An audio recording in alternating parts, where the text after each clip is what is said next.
Sometimes we need to open a COMSOL model in an older version. Hello, I'm Armin. In this video, I'll show you how to import a COMSOL 6.4 model into an older version. Let's get started. This is a quarter wavelength resonator that I modeled in COMSOL Multiphysics 6.4 using the pressure acoustics interface. The model includes ports, thermoviscous boundary layers, mesh, and a frequency domain study. I want to open this model in COMSOL 6.3, but this is not possible directly. However, there is a workaround to solve this problem. We can save the model in MATLAB format and then run it using COMSOL with the MATLAB LiveLink. First, I click Save As and choose MATLAB file. For example, I name the file QWT and click Save. Now I close COMSOL 6.4. Next, let's try to open the model in COMSOL 6.3. As expected, the file cannot be opened directly in COMSOL 6.3. So instead, I open COMSOL with MATLAB and import the model from the M file.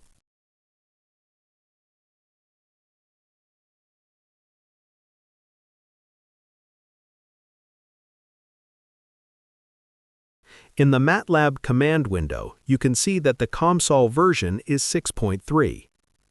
Before running the script, we need to set the directory where the M file is saved. Here it is. If I open qwt.m, you can see that the file was generated using COMSOL 6.4.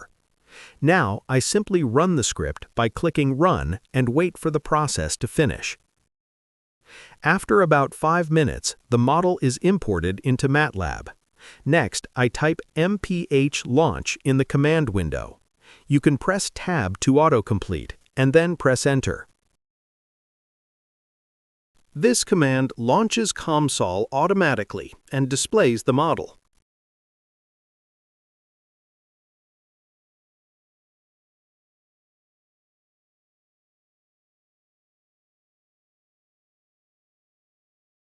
Here it is. The model is successfully opened in COMSOL 6.3.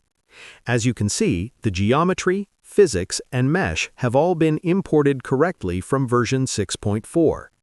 Now, we only need to solve the model again by clicking Compute.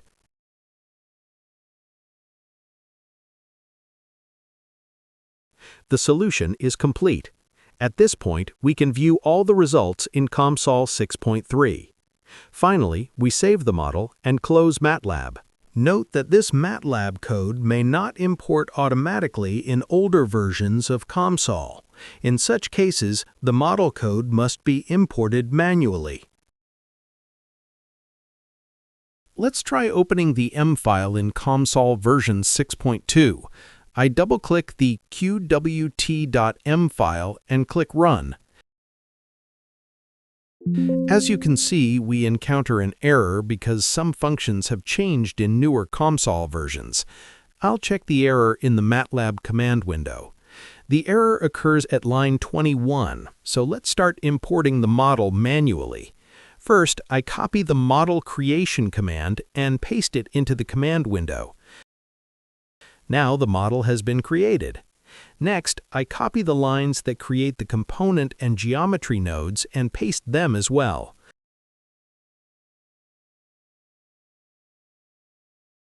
Lines 20 and 21 indicate that the mesh is generated with default settings, so we can skip them and define the mesh manually in COMSOL.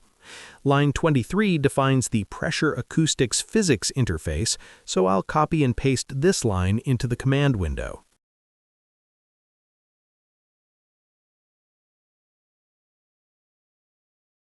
These two lines also define the study and study step, so I copy and paste them as well. This is enough for now. Let's check the model at this stage. I type mphlaunch and press Enter to open COMSOL.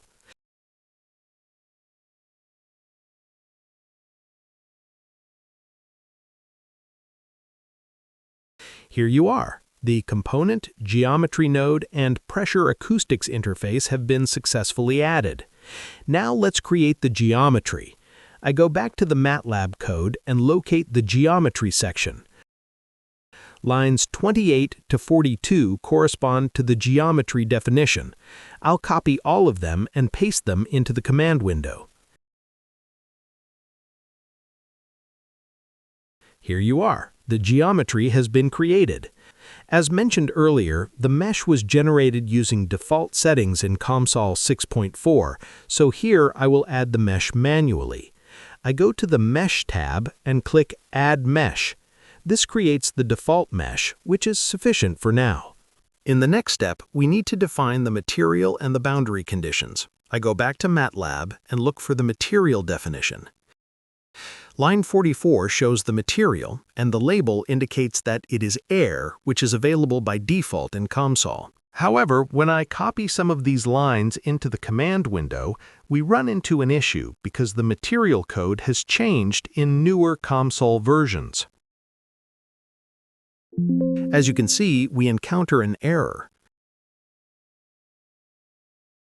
When I check COMSOL, the material node is created, but the material properties and functions are empty.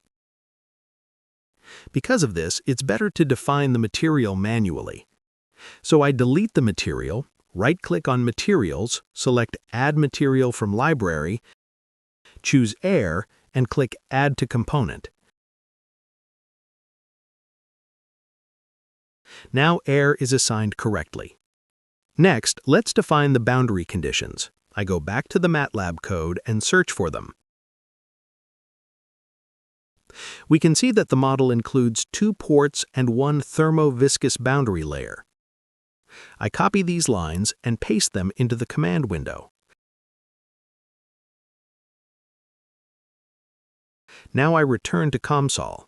The 2 ports and the thermo-viscous boundary layer are added, but we should recheck their settings.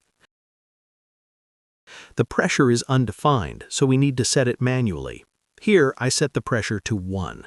When importing models into COMSOL manually, we need to review the entire code carefully to make sure nothing is missed. Line 179 defines the pressure amplitude, which is set to 1. Line 147 in the MATLAB code runs the model in MATLAB, but I don't want to solve it there. I want to run the model directly in COMSOL, so I skip this line. The results section can also be ignored, since results are generated after solving.